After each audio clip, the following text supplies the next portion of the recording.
દેશની સૌથી અમીર મહિલા અપક્ષ તરીકે ચૂંટણી લડી રહ્યા છે અને એ વાતની જબરજસ્ત ચર્ચા ચાલે છે.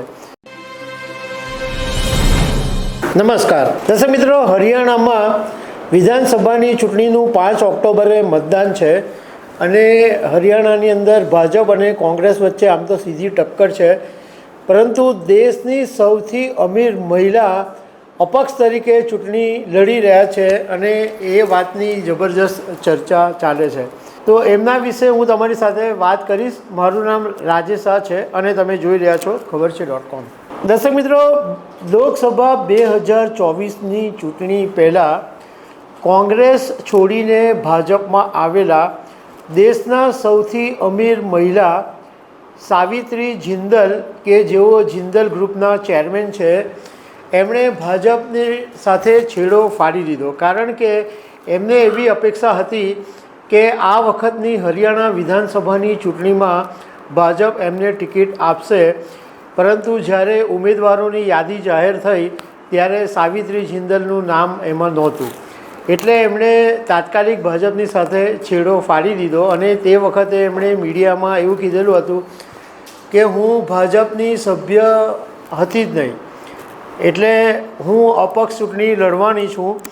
અને એમણે હિસારમાંથી આ વખતે ઉમેદવારી નોંધાવી છે. આમ તો જે જિંદલ પરિવાર છે એ હિસારમાં વર્ષોથી ચૂંટણી લડે છે અને હિસારની અંદર આ પરિવારનું જબરજસ્ત વર્ચસ્વ છે. સાવિત્રી જિંદાલના પતિ ઓપી જિંદાલને દેશના સ્ટીલ કિંગ તરીકે ઓળખવામાં આવતા હતા, પરંતુ 2005માં એમનું અવસાન થયું. એ પછી સાવિત્રી જિંદલે બિઝનેસ પણ સંભાળી લીધો અને એમના પતિના મોત પછી હિસારમાં જે પેટા ચૂંટણી થઈ ત્યારે કોંગ્રેસની ટિકિટ ઉપર સાવિત્રી જિંદલ ચૂંટણી લડેલા અને જીતેલા. એ પછી 2009માં કોંગ્રેસની ટિકિટ ઉપર હિસાર વિધાનસભામાંથી ચૂંટણી લડ્યા અને જીત્યા. પરંતુ 2014માં જ્યારે ફરીથી કોંગ્રેસે સાવિત્રી જિંદલને ટિકિટ આપી ત્યારે 2014માં સાવિત્રી જિંદલ આ બેઠક ઉપરથી હારી ગયા હતા. 74 વર્ષની વયે પહોંચેલા સાવિત્રી જિંદલ 2013ની અંદર હરિયાણા કોંગ્રેસની અંદર કેબિનેટ મંત્રી પણ રહી ચૂક્યા છે. અને ફોર્ચ્યુન ઇન્ડિયા 2024નું જે યાદી જાહેર થઈ એમાં સાવિત્રી જિંદલની નેટવર્થ 2.77 લાખ કરોડ રૂપિયા બતાવવામાં આવી હતી અને એમને દેશના સૌથી ધનિક મહિલા તરીકે પણ નવાજવામાં આવ્યા હતા. હવે જાણવા મળેલી વિગત મુજબ જ્યારે કોંગ્રેસ છોડીને સાવિત્રી જિંદલ ભાજપમાં આવ્યા ત્યારે એ નક્કી જ હતું કે હરિયાણા વિધાનસભાની ચૂંટણીમાં એમને ટિકિટ આપવામાં આવશે, પરંતુ છેલ્લી ઘડીએ એમનું નામ કાપી નાખવામાં આવ્યું. રાજકારણના જાણકારો પાસેથી જે માહિતી મળી એમાં ડી કમલ ગુપ્તાને સાવિત્રી જિંદલની જગ્યાએ ટિકિટ આપવામાં આવી, કારણ કે ડૉક્ટર કમલ ગુપ્તા આરએસએસની સાથે સંકળાયેલા છે અને કમલ ગુપ્તાની સામે જ સાવિત્રી જિંદલ 2014માં હારી ગયા હતા.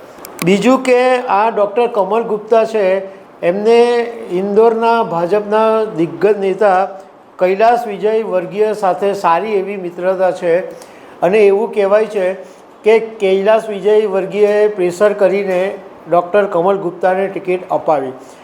આમ તો જ્યારે લિસ્ટ આવી ગયેલું ત્યારે સાવિત્રી જિંદલનું નામ હતું, પરંતુ આગલી રાત્રે હરિયાણાના પૂર્વ મુખ્યમંત્રી મનોહરલાલ ખટ્ટરના ઘરે જ્યારે મિટિંગ થઈ ત્યારે ડૉક્ટર કમલ ગુપ્તાનું નામ ઉમેરી દેવામાં આવ્યું અને સાવિત્રી જિંદલનું નામ કાપી નાખવામાં આવ્યું. આમ તો આ જે જિંદલ પરિવાર છે એ 1991થી હિસારની અંદર ચૂંટણી લડતું આવ્યું છે. એમનું પરિવાર 2005ની અંદર ઓપી જિંદલનું હેલિકોપ્ટર ક્રેશની અંદર મોત થયું હતું અને એ પછી જિંદલ ગ્રુપનો જે બિઝનેસ છે એ 4 દીકરાઓની અંદર વહેંચી દેવામાં આવ્યો હતો. એમાંના એક સજ્જન જિંદલ છે જે JSW સ્ટીલ ચલાવે છે અને સાવિત્રી જિંદલના એક પુત્ર છે નવીન જિંદલ, એ ભાજપના સાંસદ છે. સાવિત્રી જિંદલની લાઈફ સ્ટોરી પણ બહુ ઇન્ટરેસ્ટિંગ છે. એમનો જન્મ આસામના તિનસુકિયામાં 20 માર્ચ 1950માં થયો હતો અને માત્ર 15 વર્ષની વયે એમના ઓપી જિંદલની સાથે લગ્ન થઈ ગયા હતા. તે વખતે ઓપી જિંદલના એ બીજા પત્ની હતા, કારણ કે પહેલા પત્ની જે હતા વિદ્યા, એમને 6 બાળકો હતા. એટલે 15 વર્ષની ઉંમરે 6 બાળકોના પિતા સાથે સાવિત્રી જિંદલે લગ્ન કરેલા હતા. એ પછી એમના પોતાના 4 સંતાનો અને આગળના જે 6 અને આખો જિંદલ પરિવાર સાવિત્રી જિંદલે સંભાળ્યો હતો. તો દર્શક મિત્રો, આવી અનેક વાતો સાથે અમે તમને મળતા રહીશું. Thank you very much.